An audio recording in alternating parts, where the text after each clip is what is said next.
Dati yung pwesto namin doon sa kabila. Na-demolish ka nang tapos na yung contract. So Nasa likod siya. Lakas lang yung Changi. pag Changi. Hindi, marami ka naman tropa eh. Oo, karamihan ng customer ko online. Ay, yun mo. Tsaka yung mga dati kong suki dyan sa likod. Walang taong nakapilin. Nakaramdamang ligtas siya. Tinapon ang kanyang panakos. Realme 8 Pro.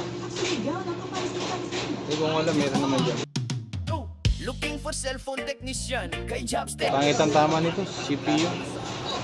Sakit kasi talaga na 812 yan. Yung ano? Yung nagre-reboot. Pag nagbigat eh, kasi okay na yung nagamit ko. Ayun, wala. Di ba? Patay na naman. Yan boss, yung Samsung Galaxy A12 ay isa lang ang may-ari at saka itong gagawin natin. Unahin muna natin itong Realme 8 Pro. Sana huwag naman. Ano kasi pangalawang palit na rin yan eh. Ito? Oo. So, simulan na natin tanggalin yung LCD niya, battery, para mapalitan na natin. At yan na nga ang ipapalit natin na LCD mga suki. So, ayan, ipapalit na natin.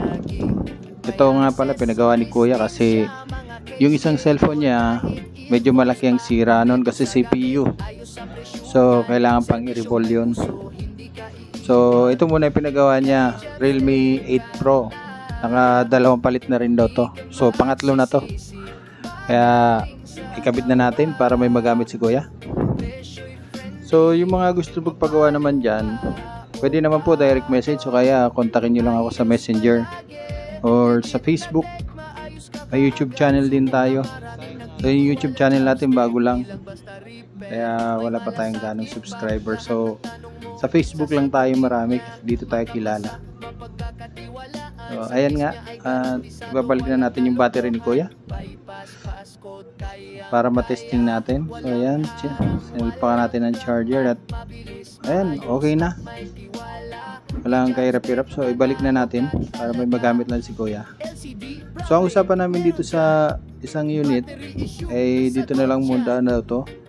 So, sinabi ko sa kanya naman yung mga pwedeng mangyari sa unit niya. Ang sabi nga pala ni Kuya, pagka nagkaroon ng paraan para mabuhay yung unit niya, hindi ayusin natin. So, ito muna yung pinagawa niya para lang mayroon siya kasi naglalamove si Kuya. So, linisin natin bago natin may balik lahat. Andyan yung panlinis natin. Pagka yung masyadong marami, yan ang ginagamit ko para lapat na lapat yung likod. So, ayan, tinetry ko yung power niya. Okay naman siya. O, idikit na natin. Balik na natin yung mga screw.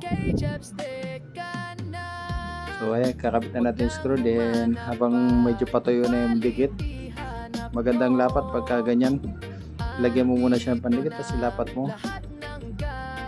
Parang yung dikit ba ng rugby na ganun din ang ginawa ko. So, mas maganda siya lumapat.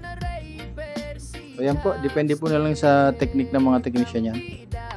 May kanya-kanya tayong paraan paano gumawa. So, yan po yung sa akin. So, sa lahat po ng mga suki ko na lagi nagpapagawa, maraming salamat sa inyo. Tsaka, huwag kayong magsasawa. Salamat!